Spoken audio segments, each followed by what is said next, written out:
Hello and welcome to another episode of The Lazy Entrepreneur. I'm your host, Sam Priestley, and as usual we're joined by my wife, Emma. Hello! Today we're going to be talking about how to manage your international logistics as a one-person business. Alright, now that is very specific, but hopefully it will be interesting, and it's something I get asked a lot about and that people, I think, are quite intimidated by. It doesn't take that long to research, and hopefully I'll cover most of the steps. And it should give you a kind of idea of how the whole thing works. What I'm really talking about here is a product-based business where your product is made in one country and then sold in at least one other country. So there's many types of businesses which kind of fall under this category, but they generally have the same theme, which is someone makes it, someone else then transports it to the destination company, someone else then stores it, and then someone else fulfills it and delivers it to the final customer. Now, each of those duties can be done by the same person. Let's say you're a multinational business and you've got your own factory and your own distribution centres all around the world, then you can do it all yourself. But in reality, what almost every business does, including people like Apple, these will be taken on by different people, different businesses, speciality businesses who focus on each of these things. The thing is, it gets split a little bit further. So I'm going to talk about the different roles that we have. So the first role is the factory, the person who makes it. Then we've got an inspection team who will go in and view the products and make sure they're good enough for a final payment and shipment. Then you have a freight forwarder whose job it is to manage the delivery of the stock from the origin country to the destination. That's the one I can never understand. Yeah, well, hopefully by the end of this, you'll have a bit of a better idea. Yeah. And of course, if you've got any questions as we go through, jump in to ask. Oh, well, thank you.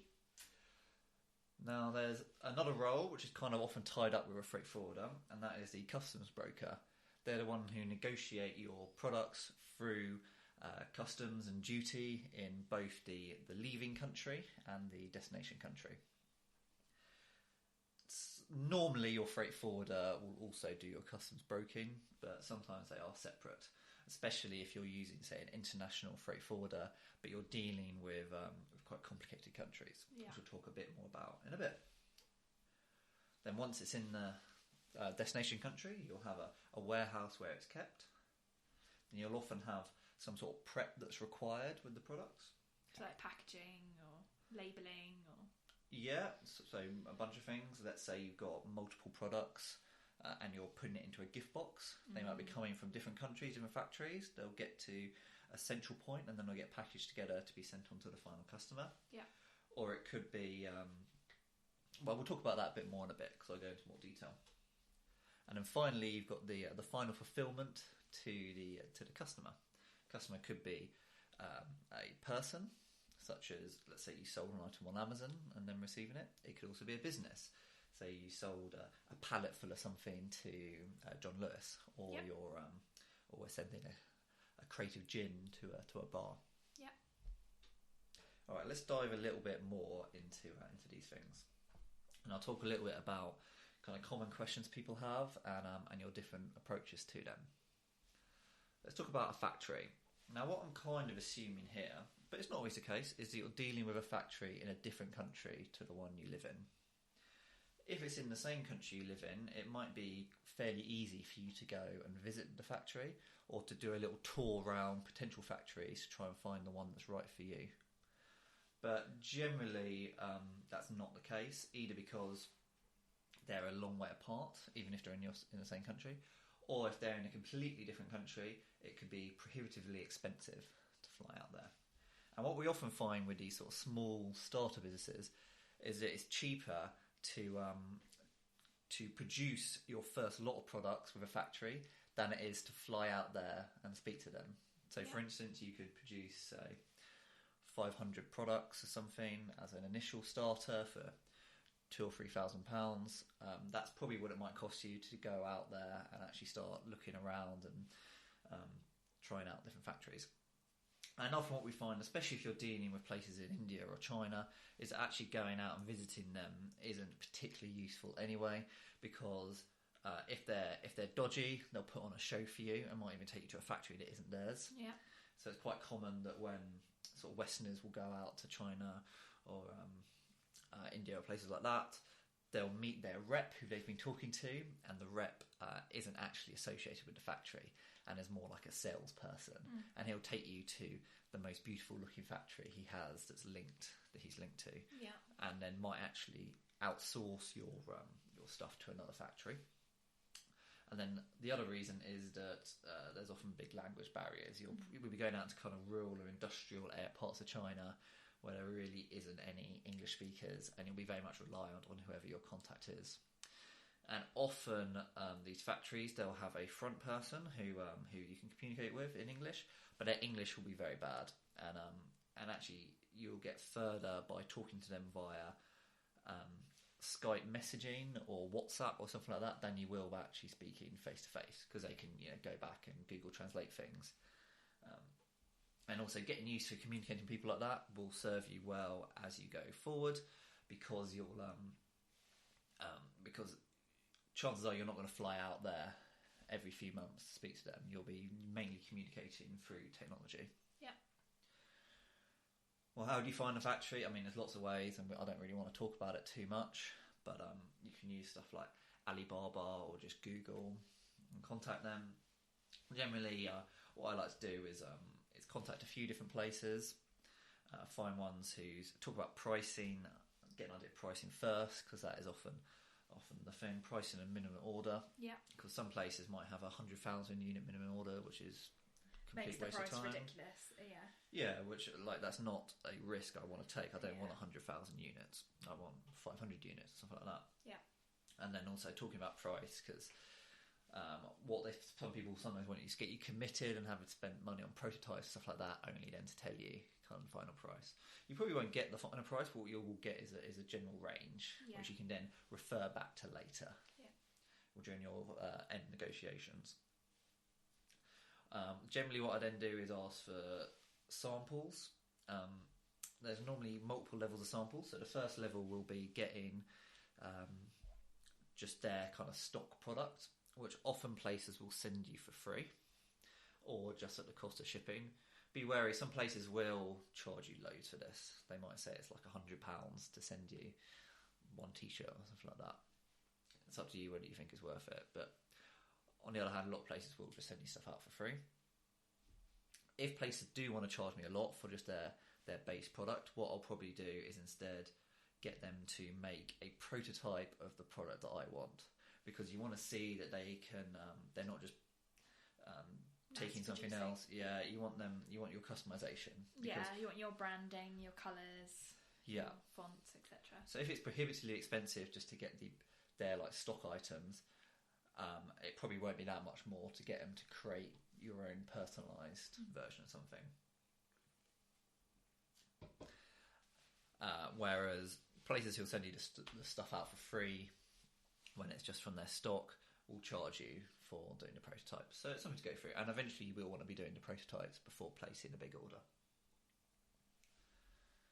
So that's kind of that. You'll probably go through a few rounds, and it can get a little bit expensive, because bear in mind you're going to be shipping, sending by air freight, whatever the prototypes you're getting to you. You're going to ask for changes, they're going to send you another one, and it can take quite a long time. But it's worth sticking with, and it's something you should sort of factor into your costs. And remember, every time you spend £50 for the product to come over to you, that's a lot cheaper than what it costs for you to go out there and sit with them and work through it. What do you think an average amount of time people should expect to go from finding a factory, prototyping, to then actually agreeing a price and putting your order in? Are we talking kind of 6 months? Yeah, probably a little bit less than that. Obviously it ranges per business, but I'd say you probably want to look at 3 months to get all the prototyping done. Yeah. And then once you place your order, there'll probably be another 3 months for them to actually make it. Yeah, well, that's useful. I mean, if you factor in 6 months, then you might do better than that. Yeah. People talk about getting it all done in like a month, but realistically, that's not going to happen. Well, when you're starting a brand new business relationship with a factory, I don't see how that could happen. It might happen with the next product range of someone that you're used to working with. Yeah, or if you're just jumping on a trendy bandwagon, like you want a fidget spinner and all you want is just like your logo on it, you could probably do that straight away. You might not even need prototypes. But there you're relying on speed to market rather than customization. Rather than creating something actually unique and a good product.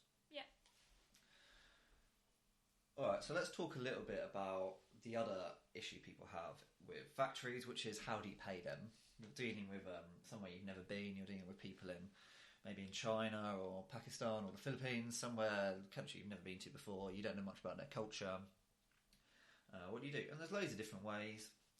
Some of the suppliers I work with, I just pay them once the order's ready, but they're people I've worked with a long time, so we've got good relationships. Most others will, new relationships you start off with will require some sort of upfront payment. Some places might ask for 100% upfront payment. I probably would never agree to that. But generally, somewhere between 30 and 50% upfront, followed by sort of 50% once you take control of the stock. That sounds good. There are ways you can make it a little bit safer. You can pay through kind of escrow services, which is where they don't really receive the money until you're both happy with the relationship. So stuff like Alibaba and Alipay have ways to do that. PayPal also does. Just be aware that they take quite high commissions, so you'll have to pay extra in order for the factory to allow you to use these items. And generally, I don't bother. Because normally my first order is fairly small, and then slowly we scale up, and then by the time I'm sending them £30,000 or whatever for an order, we've been working together so long that I'm pretty sure that, and it's in their interest to like play fair. Next part I want to talk about inspection, and it kind of ties in a little bit with the kind of when you pay, because especially if you're starting a new relationship, you probably want to have some sort of quality control done before you accept receipt of the goods from the factory. There's a few different ways that different terms for how you accept the goods from the factory. You don't really need to know what they mean, and you can kind of Google them, but generally you either accept them at the factory or at on board a ship. So the two most people talk about are freight on board, which is when they'll deliver it to a ship, or ex works, which is basically where you pick it up from their factory. Almost always I do ex works for my businesses, but it doesn't really matter. Just make sure that you get quotes for it, because what's quite common is you'll do freight on board, you'll have agreed the price you pay for the item, then you receive a bill from them, and they've charged you a huge shipping cost to get it from their factory to the ship, which is generally why I don't do it, because I know I can get it cheaper normally through my freight forwarder than they will charge me. But that's something you need to think about ahead of time. Almost always, especially when you're ordering large amounts, you'll want to sort out the shipping yourself, because there is a third type of term, which is where they deliver it directly to your house or your end warehouse, which is fine for prototypes and stuff like that, but generally you'll get it a lot cheaper if you organise it all yourself. So X Works, the other thing I like about it is that before you accept the goods, you can actually send an inspector to the factory to check them, to do some quality control. What they'll normally do is they'll go in and they'll take ones at random, and then they'll run through kind of a checklist of checks for quality. And what you want to do is, before the factory starts work on the products, is you will have a negotiated some sort of terms as to what sort of default rate you're happy with, and what will happen if they fail to meet it. So the inspectors will go in. If everything's good, you'll then pay them the rest of their money and then ship the products out. If they fail the inspection, then they'll have to make good and bring the default rate up to the level you're happy with before you pay them the final bit of money. What you'll sometimes find, and generally as you start working with people and they get better at knowing what your needs are, is that the defect rate will drop to a low enough point it actually becomes cheaper not to bother doing any inspection at all, and just to take the default rate and just ship it out. But I think inspection is very important, especially when starting with a new supplier. That's the case whether it's a factory in China or a distillery in just around the corner from where you live. Yeah. So, for instance, we went and did an inspection on our first batch of gin that we ordered, and we found that there was a real problem with the labelling and then putting the labels on the bottle and the way they were packing them into the boxes. Yeah. Which was something we were then able to sort out for the next round. But if we just then send that straight to a warehouse or straight to a customer, we might never have known it, and it might take us a lot longer before we started getting all the feedback from our customers that there was something wrong. Yeah, and it affects your brand image. Exactly, and it affects your brand image as well. You can do a much more intense inspection. If you're doing a really high quality product, you might want to inspect every single item. It might be that it's not down to, like, the factory might still be within your defect rate that you're happy with, but you might want to those defect ones never to reach your customers at all. Yeah. So the inspectors can go in, they can check every single product, and then just throw out the ones that you don't want your customers to have. If you're doing a really high quality brand, that's probably something you might want to do. If there's a very high price per item, it could be worth spending. You're probably looking at 20 to 30p an item to do a thorough inspection of each one. Alright, let's move on to a freight forwarder. So this is normally a company who specialise in just moving in goods around internationally. There's kind of the big names, DPD, UPS, people like that, who are good at doing smaller quantities via air freight. And then there'll be other bigger companies who you'll never have heard of, who you'll need a freight forwarder with to work through. Especially if you're doing anything by ship. Let's say you're sending a container load, like a 20-foot container of products via ship. That would work out very, very cheap per item, but you need a freight forwarder to negotiate for you. Different types of freight forwarders you can get. You can either get someone in your destination country, who'll probably be a bit more expensive but easier to deal with, or a freight forwarder in the origin country. So if you're producing your stuff in China, someone in China who will sort all this out for you. Really, there's probably people in both countries. So if you go to someone, say, let's say you're shipping to the UK, you go to someone in the UK, they'll have a partner freight forwarder in China who they'll work with. So that's generally if you're going from one country to another. What I do is slightly different, and I go a step more abstract to that, and I go to a freight forward broker for all my kind of international needs. So when the factory produces 4,000 table tennis bats, that might be split between 6 or 7 different countries. So the freight forwarder will go and pick up all the stuff. Sorry, let me rephrase that. So the freight forward broker I'll organise it all in one sitting. So I'll say we're sending this amount to this country, this amount to this country, this amount to this country. The broker will then go and get freight forwarders or freight companies in each of those countries who can then organise it and get it through, and then they'll sort it all out from there. Wow, that's a lot of logistics. It's a lot of logistics, and it's why. So I just use a company called Flexport for that, and it's very simple. I just go onto my dashboard and sort it all out. They bring back a quote from a few different companies, and then they organise it all for you. It is a bit more expensive. It is cheaper to work with a smaller freight forwarder in each country, but as you expand and you get more and more international, it becomes quite a lot of work dealing with all these little companies, and also finding a freight forwarder you're happy to work with. Especially as freight forwarders can get very complicated in terms of their pricing. So one advice I have for dealing with them is don't be afraid to look like an idiot and ask loads of questions. What I normally do is after we kind of talked all about it and they've given me a price list, is I'll go through and I'll calculate exactly how much it will be and get them to confirm the quote. Because what they'll probably do is give you a price list which will include 101 different items, and you've got to kind of like add them all together and work out how much it's going to be for whatever, and it can get quite easy to miss things. Yeah, so don't be afraid to confirm exactly how much it's going to be. But generally, freight forwarders, international freight is very complicated. but it's very easy to outsource. So I, especially when it started, didn't really know anything about it. Yeah.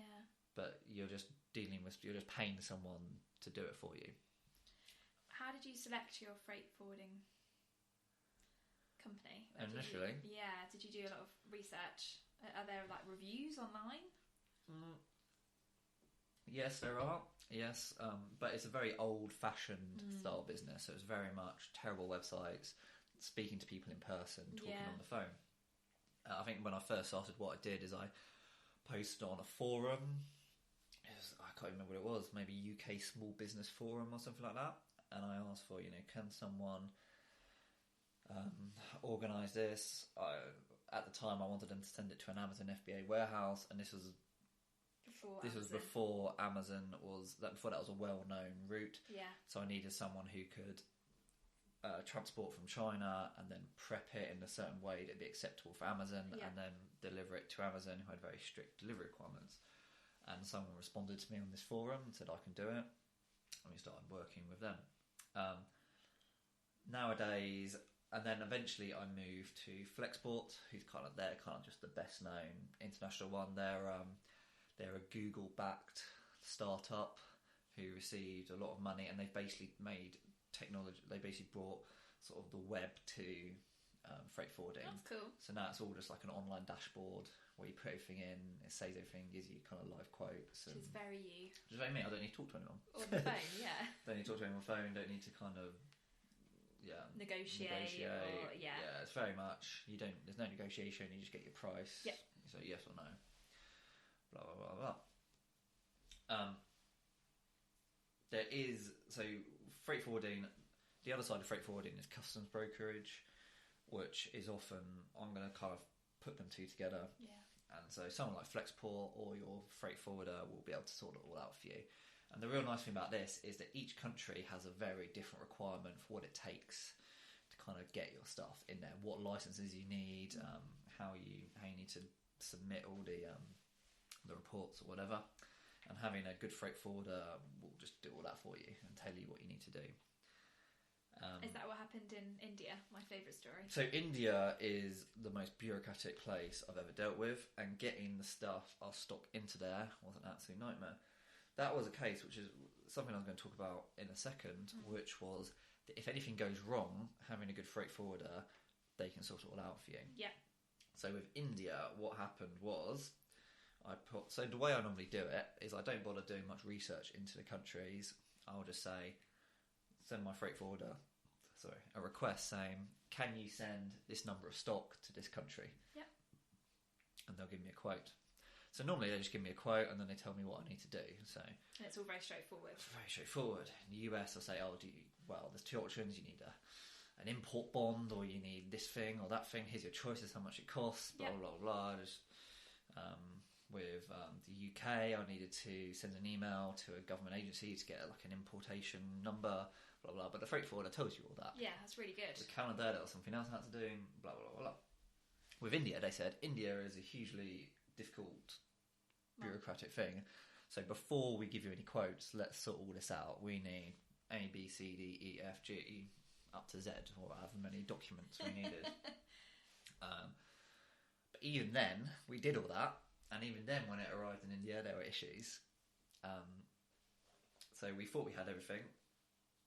It arrived in India.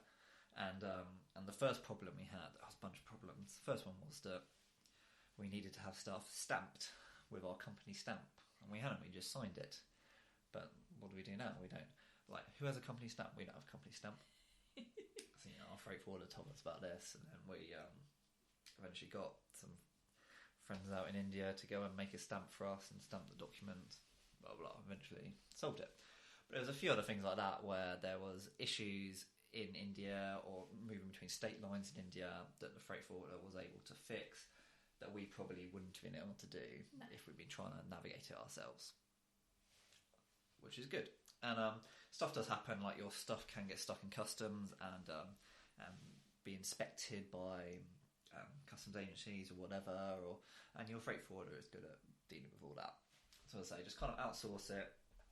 Make sure you build in the cost of all this into your business, and then Yeah, I think nowadays it's getting easier to find freight forwarders. Yeah, a Article bit more easy to work forums. with. Yeah. When I first started, it was very, very old school, and we actually went round to a few like freight forwarders and warehouses and stuff. Oh, I didn't know that.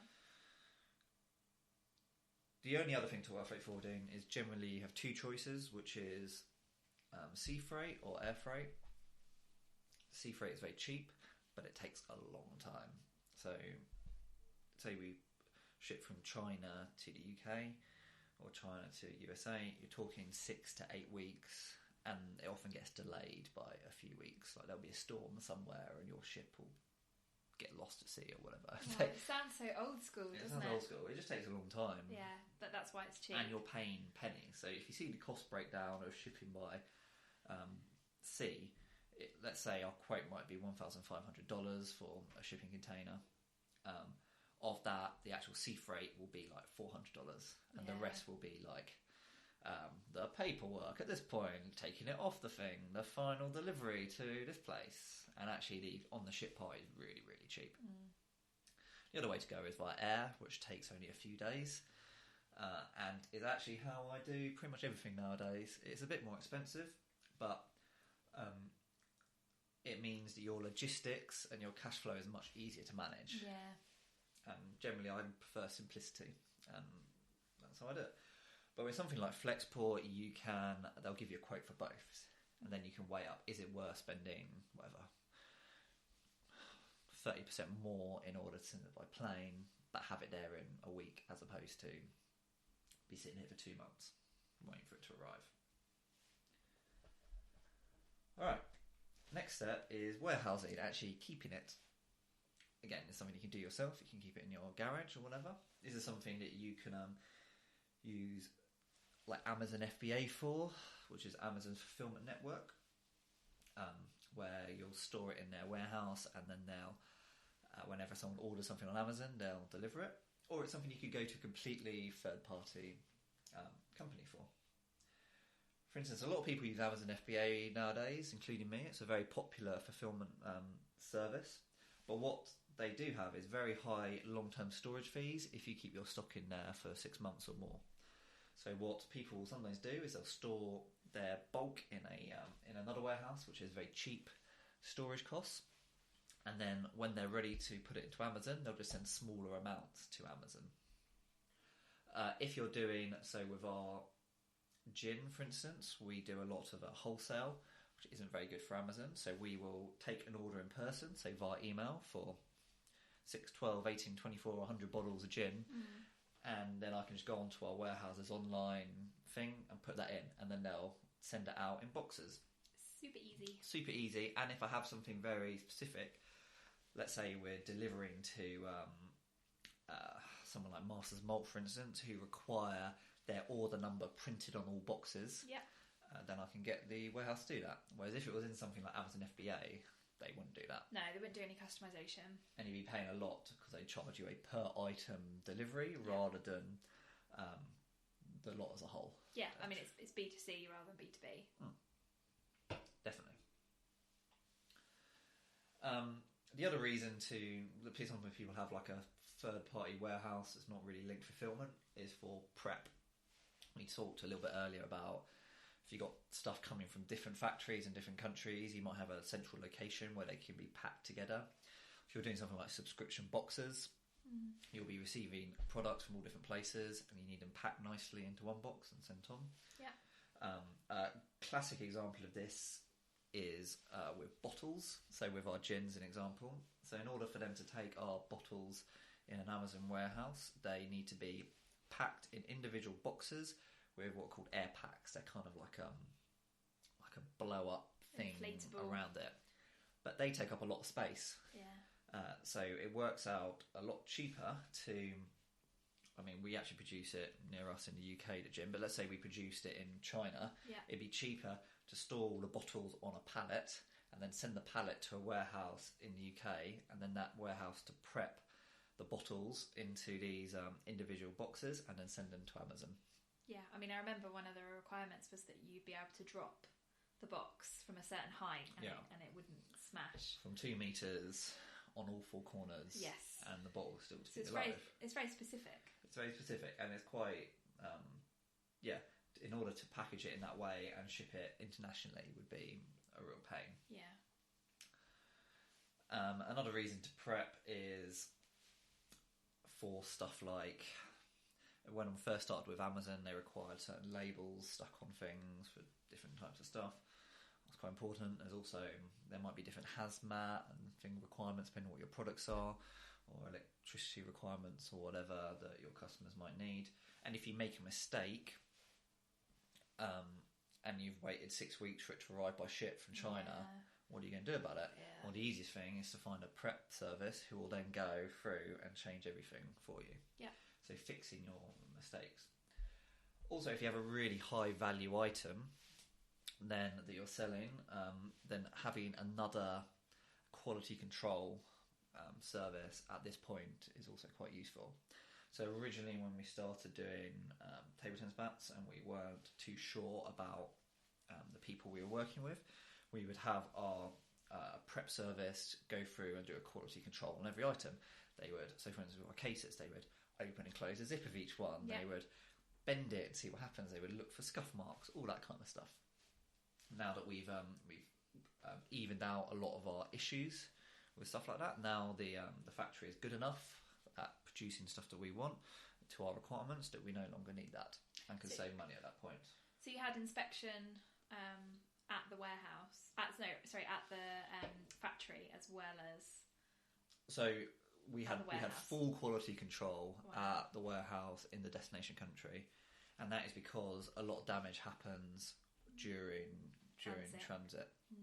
So because they're chucking it around and all this kind of stuff, so stuff does happen and stuff does break, and so we wanted our inspection to happen as close as possible to the final customer. The sale, yeah. And then finally, let's talk about that final fulfillment, delivering the stuff to the customer. If you're storing it in your garage, you can just go to the post office, put it in a box and send it off to your customer. What you'll find actually is that would be really expensive. Yeah. Because big fulfillment centres have very good deals with delivery companies. That means they get it a lot cheaper than you. And in fact, places like Amazon FBA, if you're selling on Amazon, subsidise it even further. So it ends up being really cheap for you to deliver parcels. And also working out the packaging is quite complicated as well and can be quite expensive, particularly in small numbers if you're starting out. Yeah, because they'll just put it in an Amazon box and deliver it like that. Whereas you might need to buy delivery boxes if you're doing it yourself. Yeah. And then you'll spot paying for a lot of boxes in order to get it cheap per unit, and it's a bit of a faff. And and something we found when we started off with the gin and we were packaging some of the first batch ourselves, not all of the packaging we purchased first time round was good enough quality. It took us a while to get the right box, the right air pack, etc. Yeah, indeed. So depending on your type of business, I've talked about Amazon FBA quite a bit because they're basically the best on the market. So for our table tennis bats, we actually use Amazon FBA for everything. That's for sales on Amazon, but also for sales on eBay or on our own website or whatever. Even sales in person, we'll put through that. And there are ways to automate that. So you can link up, say, eBay or your website to Amazon, and then whenever an order comes in, it will automatically be put through to the warehouse without any work on your behalf. I wrote a blog post about that quite recently on sampriestley.com. If you're interested, you can check that out. But then for other types of businesses, as we've already said, we have different fulfillment options for different types of customers. So for our gin, when selling on Amazon, we use Amazon FBA. That's because not only does it work out a little bit cheaper, given that the Amazon FBA has subsidised rates for sales on their own website, but also it makes you eligible for Prime, and the Amazon algorithm means you'll appear higher up in search results if you're using them. So Amazon will punish you if you're not using Amazon FBA for sales on their service. But for sales on our website or for wholesale sales, we'll use a different fulfilment centre, one that we found particularly and that suits our needs a lot better. And that's kind of it. So let's quickly run through the different points.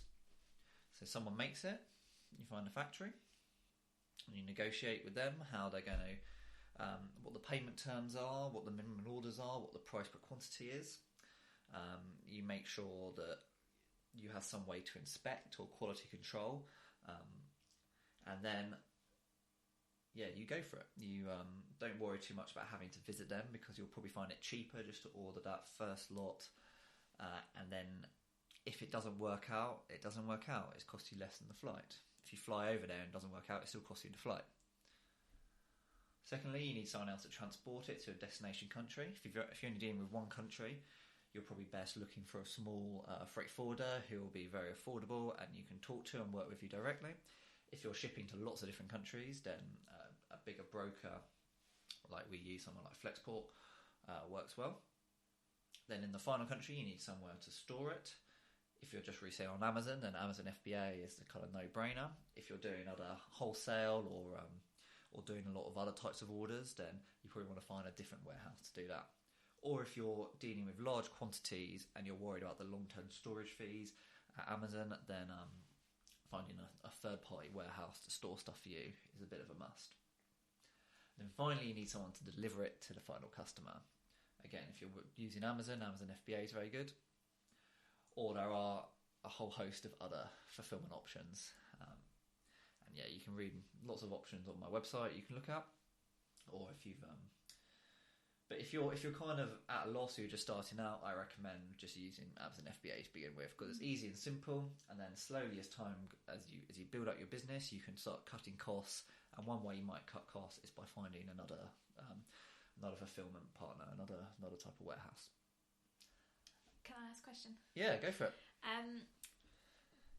How do you deal with losing stock at any point during the process, and stock that isn't fit for sale? So would you recommend baking in some percentage to allow for that, particularly when you're starting up? Or is that something that you just kind of have to suck it and see as you go? It depends on what point you lose the item. Yeah, because it could be several points. So with Flexport, they bake in insurance into all quotes. So if anything's lost during that process, they'll reimburse you, and that's kind of baked into your quote. With other freight forwarders, you'll sometimes get a choice of doing insurance or not. In which case, then it's your turn to price it up and see whether it's worth it. Have you done that in any of your businesses? Yeah, and we've decided not to get insurance because you haven't had many issues. Well, because the cost of losing, say, one shipment, we didn't think the risk was that high, and we didn't think the premium we pay for insurance was worth it. Yeah, that's good to know. If it gets lost on the way to the Amazon FBA warehouse, then Amazon FBA will pay you the retail value of whatever you're sending in. That's interesting. So if they receive, say, 6 cases of 10, they should have 60 items. But if they only book in 54, they'll pay you the retail value of those 6 items. Yeah. So in that case, you actually make quite a lot of money if they lose your items. It's a very good system. In terms of just general defects, like I try and aim for between a 1% and 2% defect or return rate. Right. For all items, and that should be baked into your margins. If you're hitting like 5% returns or defect rates, you need to either, like some industries that's fine, like some stuff has, like clothing for instance has really high return rates, but that needs to be really built into your margins. Thank you. Anything else? Nope. Alright, great. Well, I hope you found that useful, and as always, if you've got any further questions, you can email me at hello@sampriestley.com. Or you can just go to my website, sampriestley.com, where I've got quite detailed blog posts on various different parts of this sort of process. Alright. Adios. Bye.